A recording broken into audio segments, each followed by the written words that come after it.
Let's do this. The Cult of Hockey podcast by the faithful and for the faithful. I'm David Staples of the Edmonton Journal, and I'm here today with Bruce McCurdy, and we're both turning off our phones. Yep. Just did the same. And we are good to go. Lots of news. Boy, it's just kind of like if when it rains, it pours, is the old saying, Bruce. Today it is pouring. David, before I turn my phone off, I'm going to read you the key headline from today from the Beaverton. And this is, I like their target here. NHL chooses Toronto as hub city due to its fans having the most experience watching other teams win. They could have said that about Edmonton, but they managed to single out Toronto, so I like it. That's a satirical website, but it's also Yes, often a lot of truth and humor. So, Bruce, let's just quickly, what we're going to talk about today is Edmonton as the hub city, the flat salary cap and its implications on the Edmonton Oilers. Those are the two major topics, and they're both huge topics, especially the flat salary cap, because it has absolutely profound implications for a team like the Edmonton Oilers and all NHL teams in the coming three seasons. And the flat cap, I think, is actually also the key to getting the deal done. I was having a hard time figuring out how you could get a deal done under these circumstances. Now it makes sense to me, because this was I see it as a major freaking concession that the owners gave to the players. And then we'll get into why I think that, and maybe you'll agree or disagree. Edmonton, hub city, Hubmonton, Bruce, Hubmonton. I know it's not, some people say, oh, it's not that big a deal. It doesn't mean that much for the local economy. We can't go to the games. All those comments are absolutely true if you want to look at it in that way. Nonetheless, Edmonton has not only been named a hub city for the first round of the playoffs, but Bob McKenzie of TSN is reporting today that Edmonton is the hub city for the entire semi-conference finals and for the Stanley Cup finals. So it's all going to be here. Unfortunately, we will not be able to watch Connor McDavid go all the way to the final and hoist the cup in person. We'll have to watch that on TV. But Bruce, I'm actually excited about this on a number of levels. First of all, congratulations, Dina Hinshaw, government of Alberta, and people of Alberta. This is a real tip of the hat from an outside organization, outside business, saying, you guys have done really well on that COVID-19 outbreak thing, and we're going to bring our business to you. Whatever business we have, we're bringing it to you because you did so well handling COVID. And I've had a few moments. I was out at the stores on the weekend, and I saw three different people coughing, and I thought, without wearing face masks, and I curbed my desire to strangle them in my tracks. I couldn't believe, Bruce, what I was seeing with my eyes, seeing that. So I'm a little worried actually about what's going on here. I think we're getting a bit lax as a group. Complacent, and we're going to suffer for it in the next little while. That said, I think we have done really well, and this is a clear indication that that's the case. Yeah, well, across the board, I mean, whatever your political stripe, if you're in favor of the hockey coming here, I mean, the federal government, for all of the talk about them being the ones digging in their heels, both of the hub cities are now in Canada.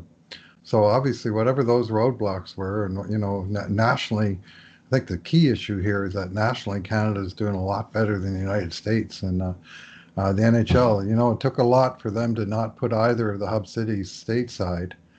And it's not often that the NHL chooses Canada over the States. I was frankly expecting one of each.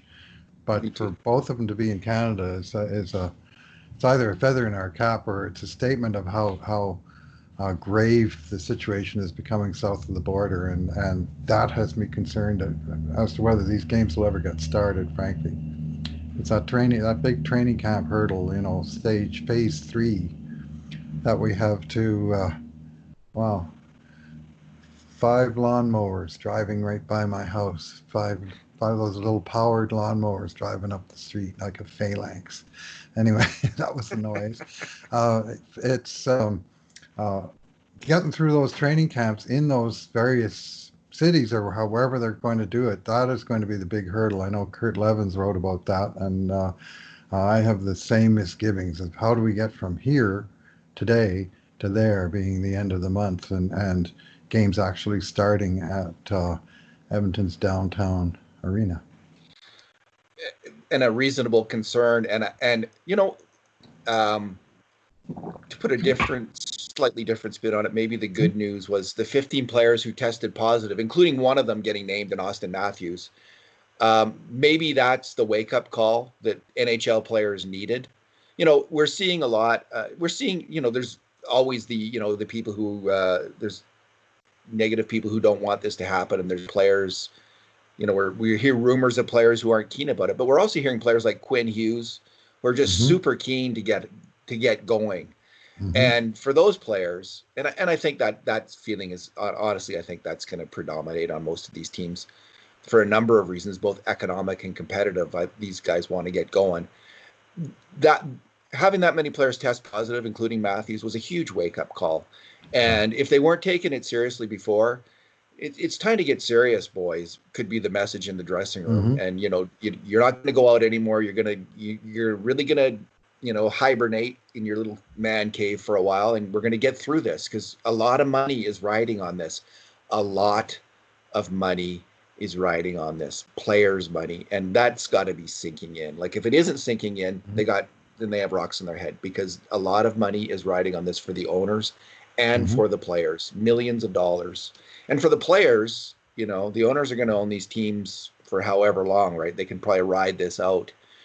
Players, their earning capacity is shorter term. And I wonder, I think, did you raise this last time? Like if there isn't players, what happens to the salary cap, the CBA and all this stuff? Like it's all kind of predicated on that. That was what, that's driving this to a certain extent. So there's tons riding on this. So I think the players might really, and the teams will learn. Everyone's going to learn, as I've been saying, how to do this right. And I think they're going to get it right and proceed. The reason I think the league hasn't made an official announcement yet, for all that we've had basically every reporter from Bob McKenzie on down in my hierarchy of things, at least saying that it's a done deal, is that they actually need to get corroboration from the players. And you can imagine probably some players digging in their heels about Edmonton for whatever the reasons are, that it's on the list of undesirable trade targets and so on. But you know what? I sure in the heck would rather be in Edmonton in August than Las Vegas. And the idea of being stuck in a 4,000 suite Las Vegas super hotel with internal air conditioning during the time of an airborne virus. I mean, I don't know. I think the league made the right decision to steer clear of that situation. And I think the players, poor old Ryan Kesler, I would say you'd have to just bite your lower lip, Ryan, and come to Edmonton. If your team was good enough to make the playoffs, you might have to do that. But I guess since your guys didn't make the playoffs, you can just take pot shots from whatever distance you happen to be. It was juvenile what he said. It was like it was a juvenile comment from someone who was ignorant. And, I think there was a certain amount of ignorance, honestly, Bruce, in the whole Vegas thing. The players are thinking Vegas because they go there in the winter when it's warmer than most of the other places, and the other places are colder, and it's exciting to be there. But in the summer, how many of them? I don't know. How many of them have been there? I don't know what Vegas is like in the summer, but is that really wise? And how many of them have actually been to Edmonton in the summer when Edmonton's a fantastic place? That's the question in the summer. So there's a lot of best season. That was a juvenile and dopey comment from an ignorant person, and let's just write it off as that. And he was trying to get a rise out of us, and he succeeded. So if that was his goal, good for you, Ryan Kesler. He didn't get a rise out of me other than just now, but I would say my opinion of Ryan Kesler has diminished, except for I don't think it could. I think it just remains at flat zero where it was before. Not a fan. Never been a fan of that guy. I will give him the credit of being a hell of a hockey player, Bruce, and a great competitor, and a guy. If I'm completely honest, I wish had been on the Edmonton Oilers all those years and not some other team. So I want to give him his due. But as a social commentator, and like give you, like whatever, I put zero weight in what he has to say on these issues. Like, listen, safety. Everyone's talked a good game about safety, but a lot of it has been just talk. But when push came to shove, and they had to really think, where is the safe place to play? If safety really is the big issue, okay, if that really is the issue, we got to go to the safest places. And Vancouver dropped out. I think we would be seeing Edmonton and Vancouver, honestly. But Vancouver dropped out, possibly because the NHL needs to do a ton of testing right now. Mm-hmm. They can't, and the BC model isn't to do a ton of testing. They do about half the testing, I think, per capita that we do. And Ontario's moved on to a lot of testing. The last thing you need in the NHL, in a place where you need a ton of testing to stage this event, is any kind of suggestion, the players are ahead of anyone in the public when it comes to testing. You can't have that. Like that's just a rotten image for the league. You can't have that kind of favoritism. So they needed to go to places with high testing. And in the end, maybe Ontario and Edmonton were the best places because Toronto and Edmonton were the best because we have that in both these cities. And it's less a part of the strategy in BC, although to give BC complete credit, they've done exceedingly well in containing the virus as well. I think Alberta and BC, like for major, huge population areas, have done it as well as anyone in North America. Bruce, what do you see now? Is that phalanx passed? Yeah, I got a delivery at the front door. Just had a house pinch at my feeder, first one I've seen in a couple months. Happy to see that. Lots of action out here. If you're talking about a busy news day, man, it just keeps on coming. Bruce, let's talk salary cap. Yeah. Okay. $81.5 million for the next 2 years, maybe going up in the third year after that. So, when you're the players and you're looking into the future, like who knows what hockey revenues are going to be? You're only going to get 50% of revenues under the CBA. League-wide revenues may crash to half, or we just don't know. If there's no fans in the stands this year, next year you'd think there would be by next year. But for a whole year, what is it going to be? So what the players get out of this is absolute certainty that as much as money was paid to us last year, we're going to get, at least as the starting point, we're going to get the same amount this year. Now, the escrow will take 20% out of that. But how many of us, Bruce, have that kind of certainty right now in terms of what our salary or our job is going to be going forward? How many people in North America? We have 25% unemployment in Alberta. How many people have that kind of deal where they can say, we're going to get the same amount? So to me, I can see why the players would say certainty. Security. Yeah, I'll take that. I want to sign this deal. So suddenly it makes sense to me why they might be interested in signing it. Well, I mean, the 81.5 million, the salary cap and the contract figures that the players signed for, I've long referred to those figures as Bettman bucks, and that they're kind of an artificial, let's start here and we'll declare it this amount, and then when we figure out what half of the hockey-related revenue is, then we'll claw back or do what's needed with escrow to balance the scale. So a guy that's got a $10 million contract, he might get $9.372 million one year. Well, next year he might get $8.0 million because they're going to claw back probably the whole 20% that they can, but no more than that. And but so how many years have they actually clawed back in recent? Like in recent years, they haven't. It's always been a few percent. Like I don't think they've ever gotten like the full thing, and certainly with the players always voting in this escalator clause to keep bumping up the salary cap and bumping it up. That's reduced from it's raised the salary cap without necessarily raising the hockey-related revenues. So it's shifting sands, and you need a phalanx of accountants to figure out all of the details that's involved in that.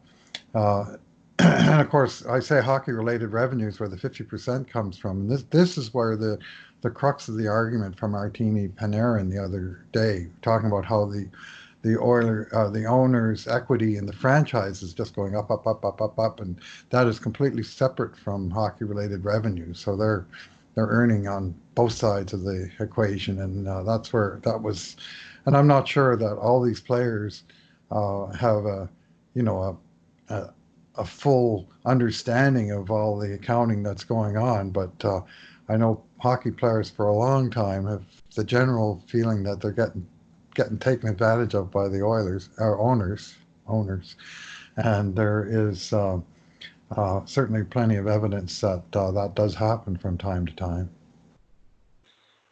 Yeah, I think an argument, going back to I'd say pre-1990s, Mm-hmm. you could have easily, during the Eagleson era and before the Eagleson era.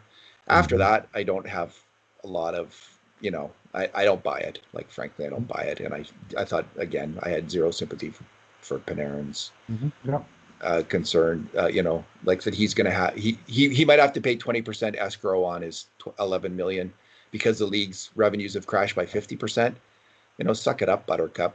That's Well, I just and zero sympathy. this is a situation where the Forbes value of the teams won't be going up like it usually is. In fact, they're going to be taking potentially a big bath there as the entire global economy finds its new level. I mean, I'm honestly not sure that this entire model is going to survive the test of time as, from this starting point that we find ourselves at now. It's a huge question what's going to happen in the next 1, 2, 3 years. Freezing the salary cap. And another huge consideration in this, by the way, is the apparent absence of any compliance buyout aspect. So it's not like the Oilers are going to be able to make room by having a compliance buyout of James Neal that's suddenly clears $5.75 million of salary cap. That ain't happening. So they will they're going to have to squeeze under the cap, and they're already starting with a penalty, I understand, from this year where they've exceeded the cap due to bonuses paid. And so they're going to be tight, and it's going to be a very tough ask of Ken Holland and his phalanx of accountants and capologists. Yeah, I guess the owners, what I heard was, and I don't know if this is true, but the chatter was that the owners didn't want compliance buyouts. It hardly came up because just they don't want to pay the extra millions. Like they don't have extra millions to flow around anymore. So again, we've talked about this before, but some of the owners are going to be in just their industries might be absolutely decimated or even worse than decimated, like that's 10%, but they could just be 20, 30, 40%, like, or their business might not be viable at all, their core business outside of hockey. And we don't, and some of them, of course, if they're in some other business, might be just fine or might be doing better than ever because it's the weird thing about the outbreak. But most of them are going to take a hit in their outside businesses, a major hit. We don't know in Edmonton, Bruce, where Cates is going to be. Right. But, we've had the luxury since he took over the team, since really since the new CBA actually in 2005, the ground shed CBA. We went from a time from 1987 to 2005 where the Oilers consistently lost their best players all the time because the owners didn't have enough money to pay them. And that's ended in Edmonton since then. And that's a distant memory for many fans, but for you and I, not so distant, quite fresh in our memories. Yep. We haven't had that in a long time, and we don't know actually what Cates' situation is going to be coming out of this. So there's a lot of uncertainty just as an Oilers fan, like how did Daryl Cates do here? Because if he's suddenly, and I don't want to suggest that he's not doing well. I have no idea. This is the possibility for all these owners, including him, that there's a lot of uncertainty for him and all these guys and for fans of the teams. Well, I always wondered that about these compliance buyouts. I mean, put yourself in Daryl Cates' shoes for a moment, and your GM comes to you and say, well, if you write a check to James Neal to pay off the last $23 million on his contract or whatever it is, even if it's that 2/3, okay, you're going to write an 8-figure check. And I'm going to take that because that's going to give us space on our salary cap for me to go out and sign another guy to the same amount of money. So you can write 8-figure checks to that guy too. I mean, it's kind of a no-win. I mean, last time it certainly helped clear the salary cap aspect of it, and that's the part that fans are most familiar with. But from a sheer financial perspective, you're paying a guy to go away to make room so you can pay another guy to come in and take his place, or other guys. And I'm not surprised that the owners decided they didn't want anything to do with that this time. Yeah, no compliance buyout for James Neal and no compliant buyout for Milan Lucic Which is and his no unfortunate. movement contract heading into the Seattle expansion, Bruce. So there's that.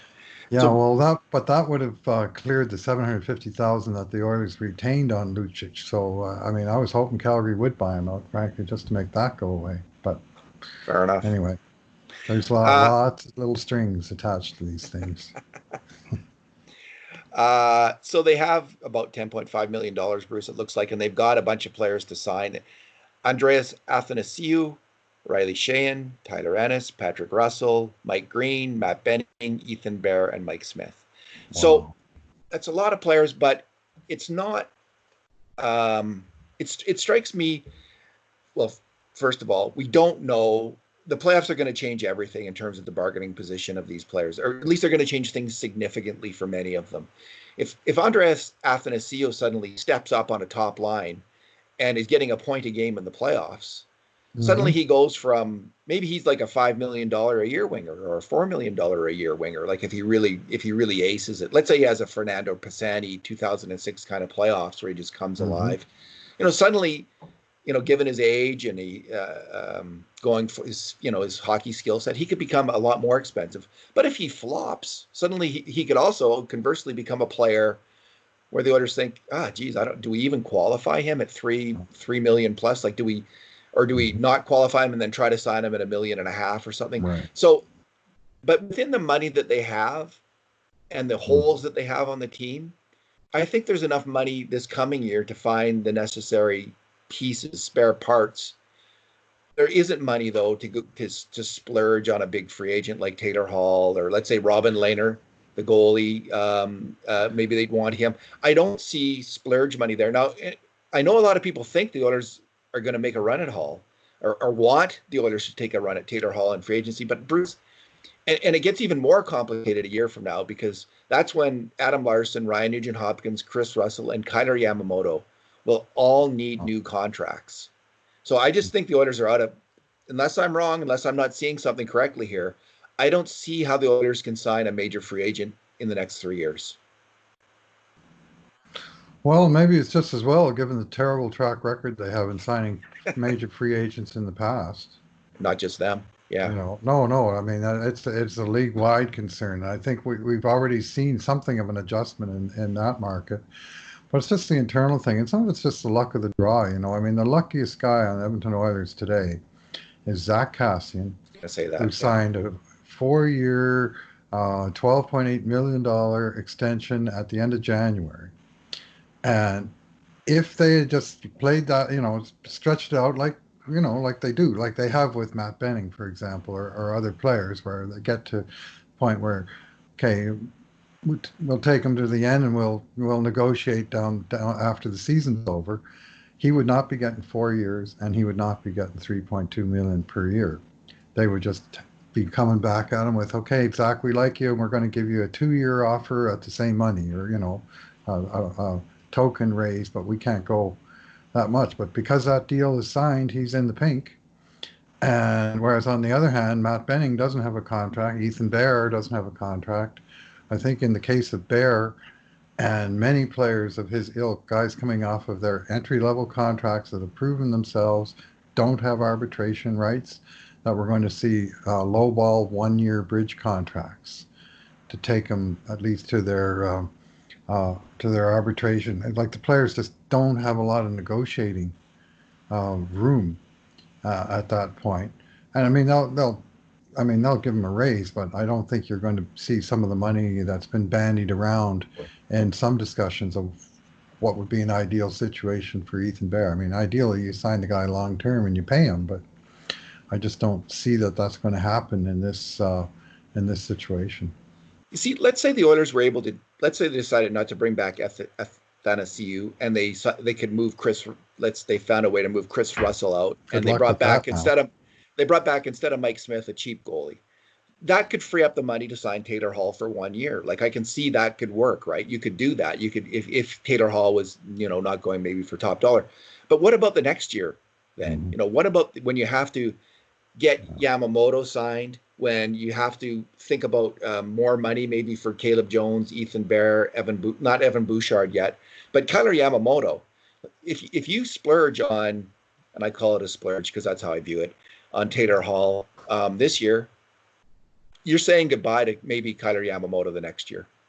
It's a possibility. He is an RFA, so some other team would have to make an offer sheet and all that, and maybe that's not going to happen in this new NHL, and maybe you think you can grind him down. But you know, there are a lot of talented young players: Bear, Jones, Jones Bouchard. deals look good. Yeah, that's good for 2 years. Mhm. So I just don't know, Bruce, that they can. Maybe if you carefully went through all the numbers, you could find a way, and I'm missing something. But my initial take on it is I don't see how you can make that happen. And am I What wrong? that Do you see anything? Chris Russell trade that's been bandied about for a long time, that once we get to July 2nd, which this happens to be of 2020, Yeah, and the $1 million is paid to him, and apparently all those bonuses are being paid as of yesterday, yeah, that he's a $4 million cap hit who's only owed 1.5 in real money. That might be attractive to a certain caliber of teams and budgets and so on. Well, I think that market just dried up with this news on the salary cap freeze. I mean, it's teams. There'll be better options available for teams to take on good players with salary cap to improve their teams. And I think the challenge of moving Chris Russell's last year just got a lot more difficult for Ken Holland. I'm not sure about that. Although I take your point that there might be a lot of competition for jobs for players, but Russell, so let's say it's a team that isn't pressed up against the cap. Okay, Mm-hmm. it's not a cap issue team, and there's going to be a Right. number of teams like that. But it's a team whose owner is cash strapped, who doesn't Right. have, he's hurting. Okay, Mm-hmm. Yeah. and because Russell now only has to be paid $1.5 million from here Yes. on in. So what you're looking at is, and so then 80% of okay, it. so financially $1.5 million, Mhm. that's in the ballpark. I mean, league minimum is what, 800, like 900,000. What is it? 700. 700,000. Okay, so he's double that. But if you're really strapped for a D man, and you think, okay, so financially it can work. Hockey wise, it can also work for, Yep. because I some agree. some coaches and GMs are going to look at Chris Russell and think he can play in my top four still. I got a bunch of young defensemen. Let's say you're Ottawa. I got a bunch of young defensemen. They could use a really steady veteran player who can survive in the Eventually. top four. Chris Russell for 1 year is the answer, and he'll be a good mentor for these players. I Exactly. actually think Chris Russell, for all the reasons he was viewed as a good trade uh, prospect before, is a better one now, Bruce, Okay. because some owners are going to be hurting for money. So maybe though there'll be so many talented players, like let's say Chris Tanev or something like that, you could get even for less than $1.5 million. I don't know. I'm just guessing, like throwing out a name, but yeah, I saw him as a UFA.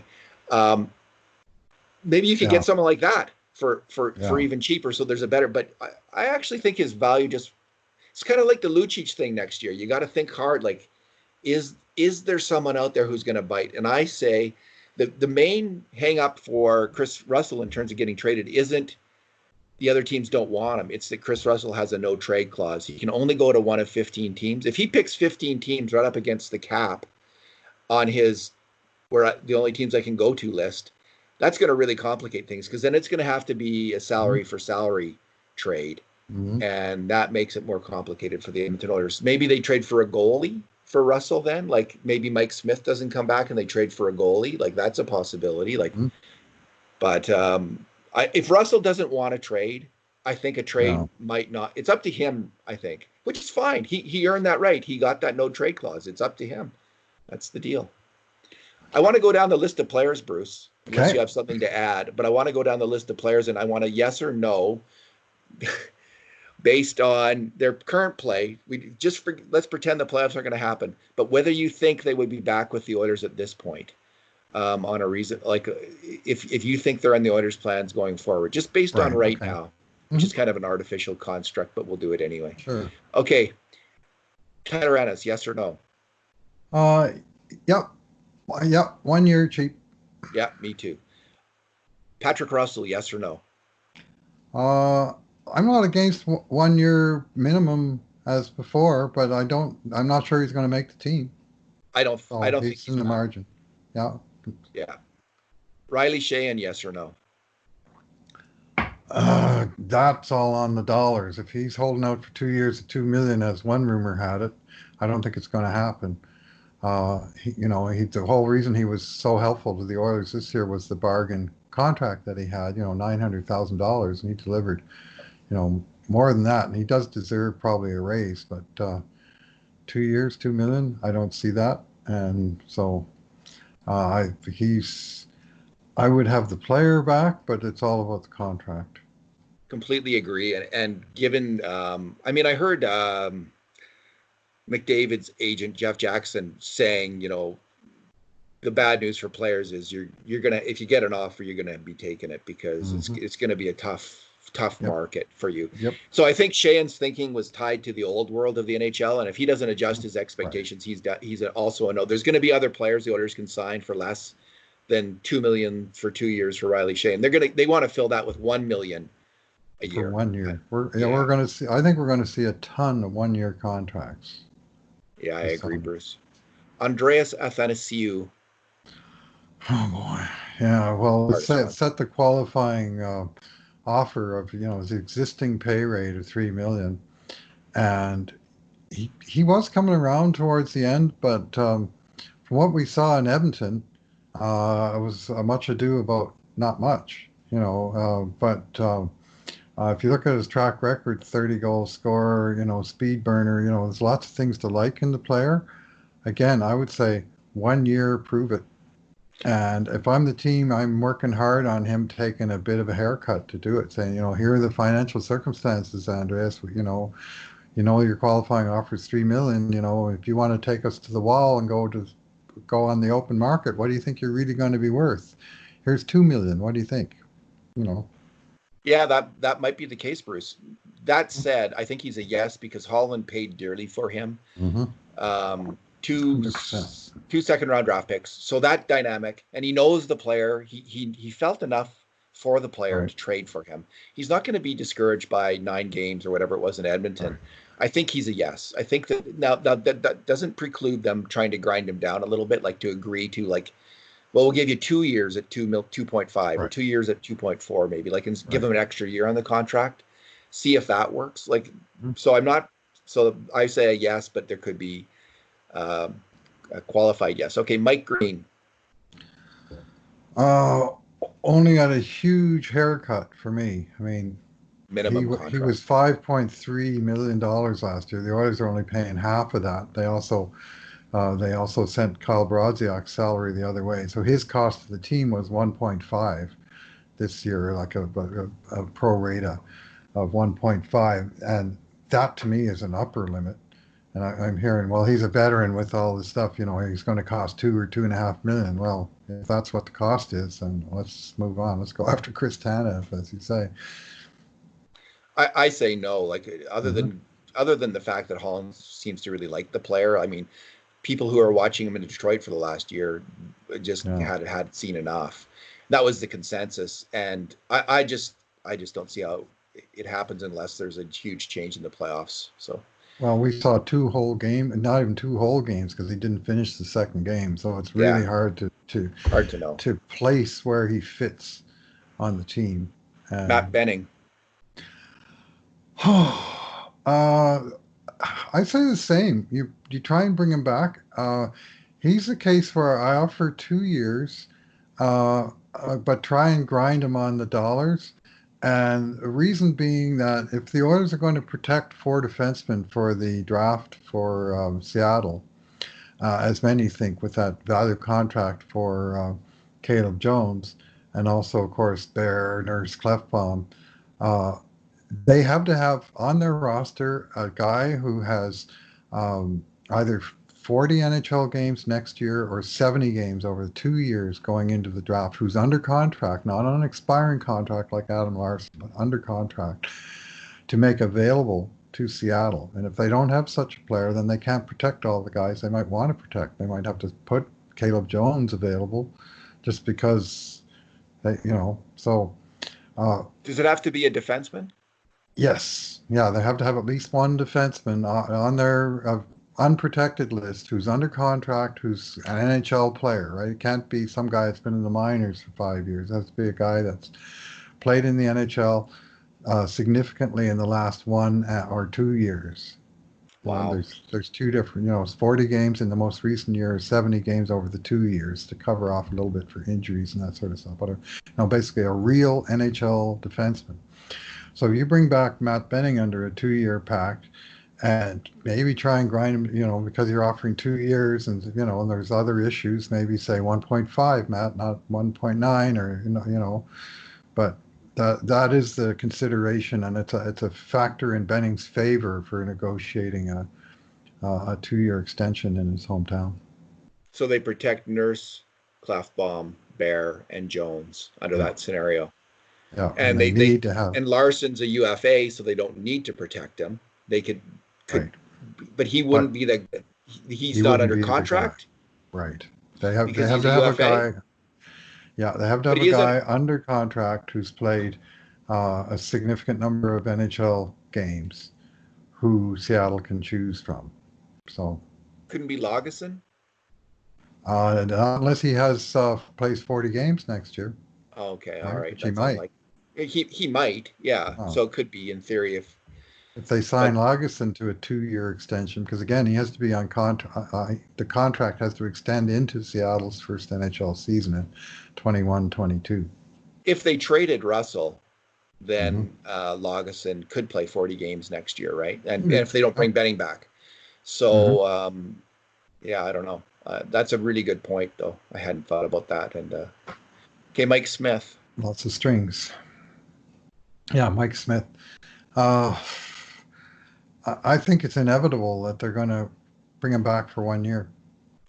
And I agree. I think the contract will be similar as the one this year. And, again, they may try and scale it back a little bit. I mean, they have full negotiating power with him. There's no qualifying offer or anything else. He can do what he wants.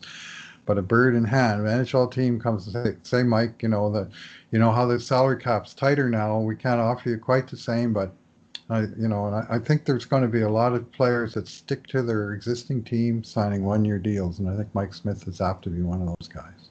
And I didn't ask you about Ethan Bear, but Ethan Bear, yeah, 100% he gets extended somehow. The question is how and how long and how much. Yeah, he might sign for 1 year, just hoping that the situation changes and he can get a bigger deal. Like, he doesn't have a lot of negotiating power right now, and but he's such a fantastic hockey player that he might, and things change. Like, if he's if they go far in the playoffs and Bear is one of the key players, he can get more. Smith is interesting because I really, there's a chance if he bombs in the playoffs that he won't be back. But this goes for all the players that we just mentioned. And we're just going on what we know now, and what we know now. I agree with you, Bruce. He's coming back.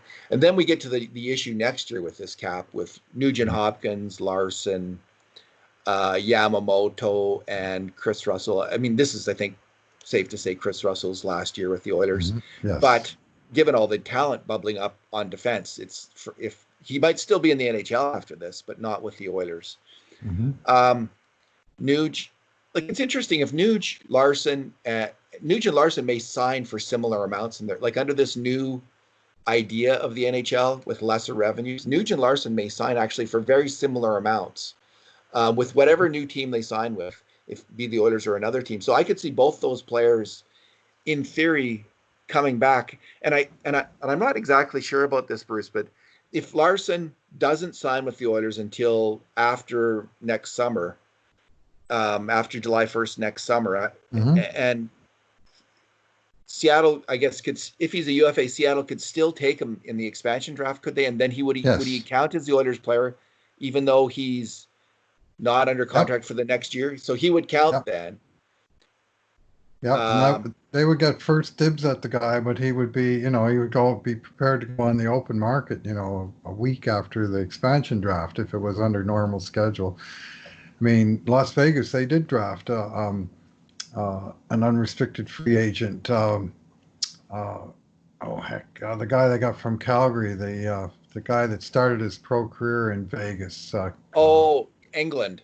Yeah, Derek England. Derek Thank you. England. And he was actually unrestricted free agent. I remember at the time going, why would they pick an unrestricted free agent from Calgary? Calgary got a real break there, which they did, but there was a backstory to that, and they had a definite thing in mind. They signed the guy seemed like an hour after they drafted him. He was under contract. But so if a team had, a good free agent and they thought they had a real shot at him, they might just draft him to get those rights to have, the first dibs at negotiating something with the guy and say, Adam, we see you as a, cornerstone player on our franchise. You're our Lee Fogland to bring an Edmonton Oilers reference to the 1979 expansion / merger scenario. But, that I could see, them taking one or two expired contracts. And so you could use it as a way to try and finesse a guy that you don't want to have to protect him, but you have kind of a handshake deal that, okay, on day after the expansion draft, we're going to sign you to a 5-year extension, Ryan, or Adam. But if we wait until then, we don't have to protect you, and we can protect one of your good teammates, and you'll have a better team, and so there's certain to be some of that kind of stuff going on, but I don't think there's too many players that would want to wait and then sign their extension, that close to the end, unless, if they're going to commit to the team, they want the team to commit to them, I was just about to say, Bruce, that I think one of the repercussions flowing out of this flat cap and uncertainty on NHL revenues, mainly going forward, NHL teams, you're saying the players are going to sign 1-year deals. Well, the teams themselves are going to be pushing that. Absolutely. And for these big time free agents like Nugent-Hopkins, Larsson, there's going to be a hesitancy, I think, they might want to wait till next summer before you tie up Nugent-Hopkins, unless he's going to essentially take what he's taking now and you just extend it a few years. Just everyone like Nuge will give you, you're happy now. We'll give you, okay, how about 3 more years? It's 6.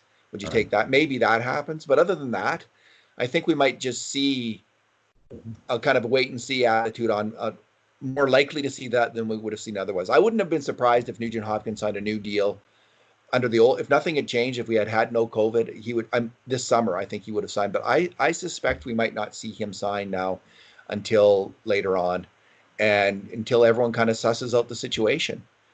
Does that make sense? That's good. Yeah. That way we can write 40 posts about his extension during the season next year.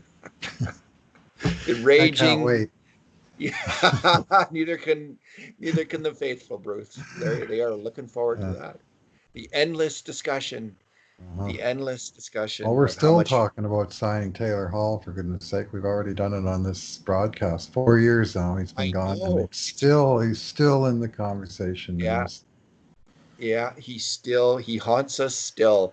People, that's why I brought it up. It's not on my mind. It's not top of mind for me, but I'm seeing people talk about it on Twitter. So, and some people talking about, like, they think the Oilers are actually going to make a serious move. So the only way to sign Taylor Hall, I think, is to move Ryan Nugent-Hopkins. I personally would not do that. I personally would not do that either. So we are in full agreement on that count. Alrighty, I think we're done for today, Bruce. I think we've dug into the topics, and we'll be returning to these same topics again and again and again, not just with Nuge, but with all these other players. But we have a little bit more firm footing now with this cap to go on. Of course, if the players vote it down, well, then there's no playoffs and there's no.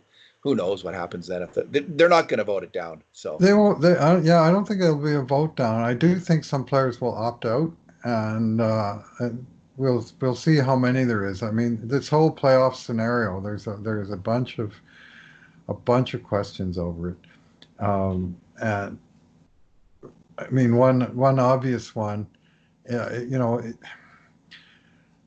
like the motivation levels of the players.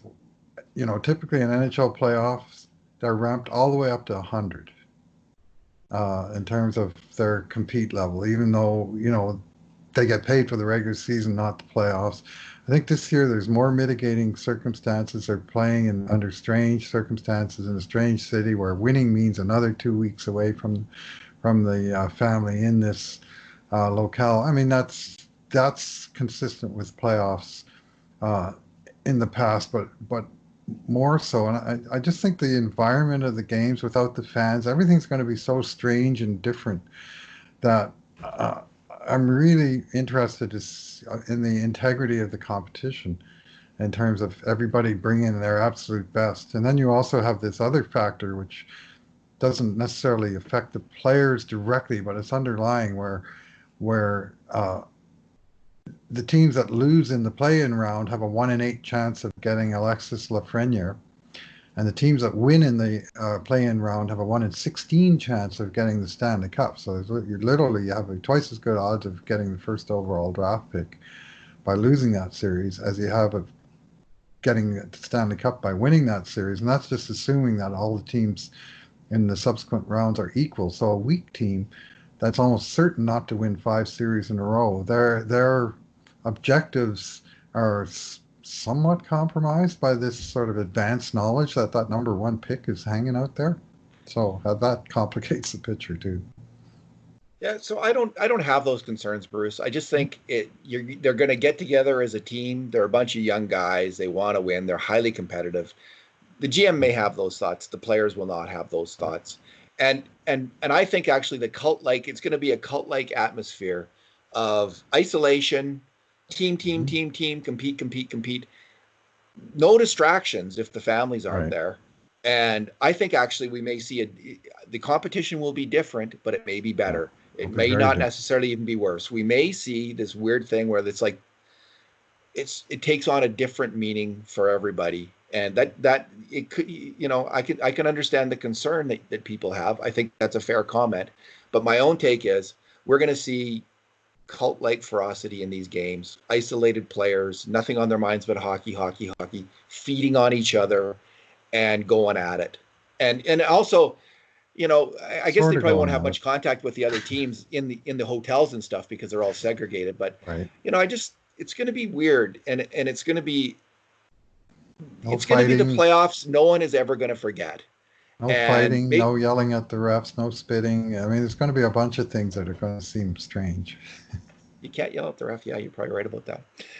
All right. Well, let's leave it there. Thanks for talking today, Bruce. Well, thanks for listening, everyone. And in the meantime, and in between times, this has been another edition of the Cult of Hockey podcast.